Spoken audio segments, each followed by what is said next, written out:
విచారణకు హాజరుపై 3 ఆప్షన్స్ ని పరిశీలిస్తున్నారు కేసీఆర్. జూబ్లీహిల్స్ పిఎస్ కి వెళ్లాలా వద్దా అని దానిపై కూడా తర్జన పడుతోంది. పిఎస్ కాదంటే తెలంగాణ భవన్ కి లేదా నందినగర్ ఇంట్లో విచారణకు అటెండ్ అయ్యే అవకాశాలు కనిపిస్తున్నాయి.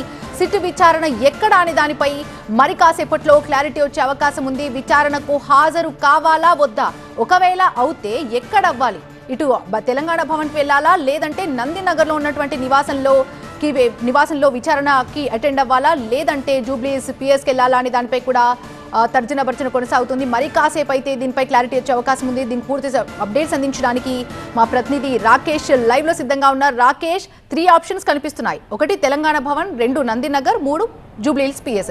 ఈ మూడిట్లో విచారణకు అటెండ్ అయ్యే అవకాశాలే ఎక్కువగా ఉన్నట్టుగా తెలుస్తోంది. ఒకవేళ విచారణకు అటెండ్ అవుతే ఏ విధంగా అటెండ్ అయ్యే అవకాశం ఉంది అండ్ ఏ విధంగా దీన్ని ఎదుర్కొనే అవకాశాలు కనిపిస్తున్నాయి? బీఆర్ఎస్ అఫీషియల్స్ ఏమంటున్నారు ఈ నోటీసులపై? పోలీసులు నోటీసులో 3 విషయాలు స్పష్టంగా చెప్పారు. 1 విత్ ఇన్ ద సిటీ, 2ది వాలంటరీగా మీరు రావాలనుకుంటే జూబ్లీహిల్స్ పోలీస్ స్టేషన్కి రావచ్చు, లేదా విత్ ఇన్ ద సిటీ ఏదైనా ఒక ప్లేస్ని మీరు సూచిస్తే అక్కడికి వచ్చి మేము ఎంక్వైరీ చేస్తామని చెప్పారు.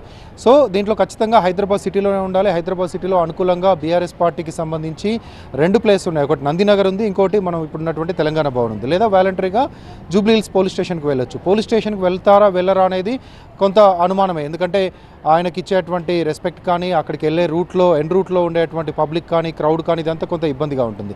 ఇక నందినగర్ తీసుకున్న నందినగర్లో కూడా ముందు రోడ్డు చాలా చిన్నది, పక్కన కూడా అంత క్రౌడీగా ఉంటుంది, చాలా ఇరుకుగా ఉంటుంది. కాబట్టి అక్కడంత కార్యకర్తలు రావడం ఇదంతా హంగామా ఉండడం అనేది కొంత ఇబ్బందిగా ఉంటుంది. ఒకవేళ నందినగర్ తీసుకుంటే కనుక నందినగర్లో ఎంక్వైరీ స్టార్ట్ అవ్వగానే అక్కడ ఉన్నటువంటి లీడర్లు కేటీఆర్, హరీష్తో పాటు అందరూ కూడా ఆ బిల్డింగ్ నుంచి బయటకు వెళ్ళిపోవాలి. ఎందుకంటే ఎక్కడైతే ఎంక్వైరీ చేస్తున్నారో ఆ ఎంక్వైరీ ప్లేస్లో మిగతా ఎవరు ఉండకుండా పోలీసులు జాగ్రత్తగా తీసుకుంటారు, వాళ్ళు హ్యాండ్ ఓవర్కి తీసుకుంటారు అంతా కూడా ఆ ప్లేస్ని. కాబట్టి అక్కడ నుంచి బయటకు వెళ్తే అక్కడ నుంచి వాళ్ళందరూ తెలంగాణ భవన్లో ఉండొచ్చు. తెలంగాణ భవన్లో ఉండే ఎంక్వైరీ అవ్వగానే అవుతుందనగానే, లేకపోతే అక్కడికి మళ్ళీ నందినగర్కి వెళ్ళేటువంటి అవకాశం ఉంటుంది. ఇక లేదు 3వ ఆప్షన్ కింద తెలంగాణ భవన్కి తీసుకుంటే కనుక తెలంగాణ భవన్ పార్టీ ఆఫీస్లో ఎంక్వైరీ చేయడానికి పోలీసులు యాక్సెప్ట్ చేస్తారా? ఒకవేళ రమ్మన్నా కూడా కార్యకర్తలు, లీడర్లు, పైన ఉన్నటువంటి టీ న్యూస్ ఆఫీస్ ఇవన్నీ కూడా దీంట్లోనే ఉన్నాయి. కాబట్టి వాటన్నిటి ఉండగా పోలీసులు పూర్తిగా రిస్ట్రిక్ట్ చేసి ఒక భాగాన్ని వాళ్ళ ఆధీనంలోకి తీసుకొని అక్కడ ఎంక్వైరీ చేస్తారా? ఇదంతా కూడా కొంత కన్ఫ్యూజన్. కాబట్టి మోస్ట్ ప్రాబబ్లీ నందినగర్లో ఉండి నందినగర్లో ఎంక్వైరీకి యాక్సెప్ట్ చేసి అక్కడికే పోలీసులు రమ్మని అక్కడ నుంచి అక్కడ లీడర్లందరినీ కూడా తెలంగాణ భవన్కి పంపించడం ఒక ఈజీ వేగా పార్టీ భావిస్తుంది. సో అదే జరిగేటువంటి అవకాశం ఉంటుంది. లేకపోతే తెలంగాణ భవన్కి రమ్మంటే పోలీసులు రియాక్ట్ అవుతారు.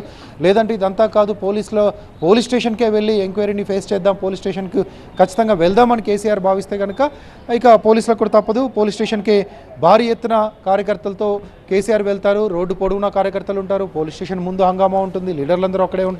పోలీసులకు కూడా కొంత కంట్రోల్ చేయడం ఇబ్బందిగా మారుతుంది. సో ఈ 3 ఆప్షన్స్. కొద్దిసేపట్లో హరీష్ రావు ఫామ్ హౌస్కి వెళ్తారు. కేటీఆర్ కూడా కాసేపట్లో ఫామ్ హౌస్కి వచ్చేటువంటి అవకాశం ఉంటుంది. అక్కడ పార్టీ ముఖ్య నేతలు ఉంటారు. అంతా కలిపి కూర్చొని కొద్దిసేపట్లో డిసైడ్ చేసేటువంటి ఛాన్స్ కనిపిస్తుంది. ఎక్కడికి వెళ్ళాలి, ఎక్కడికి వెళ్తే బెటర్గా ఉంటుంది, ఎక్కడికి వెళ్ళడం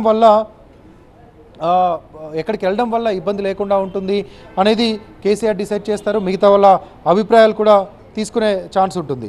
సో ఇక్కడ 3 విషయాలను మనం క్లియర్గా చూసాం. పోలీసులు చెప్పినటువంటి within the city, Hyderabad జ్యూడిక్షన్లోనే ఈ కేసు ఉంది కాబట్టి దానికి సంబంధించినటువంటి అది జూబ్లీహిల్స్ పోలీస్ స్టేషన్కి వెళ్ళాలా వద్దా, వెళ్తే ఏం జరుగుతుంది, వెళ్ళకపోతే ఎలా ఉంటుంది, వెళ్తే మాజీ ముఖ్యమంత్రిగా ఒక పోలీస్ స్టేషన్కి వెళ్ళినటువంటి అది ఉంటుందా, ఎక్స్పీరియన్స్ ఉంటుంది, ఆ ఇబ్బంది ఉంటుందా, పార్టీలో ఏమనుకుంటారు, పార్టీ కార్యకర్తలు ఎలా రియాక్ట్ అవుతారు, ఏమైనా ఆందోళనకు దిగుతారా ఏంటనేది ఆలోచిస్తారు.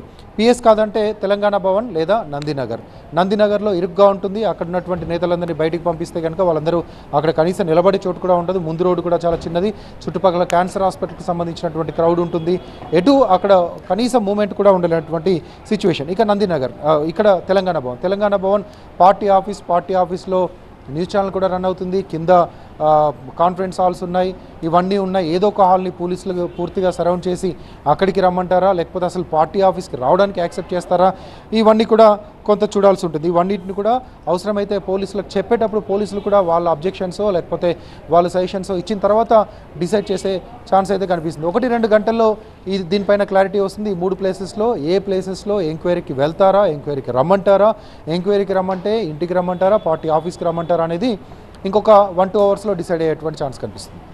Right, thank you Rakesh, thanks for the update.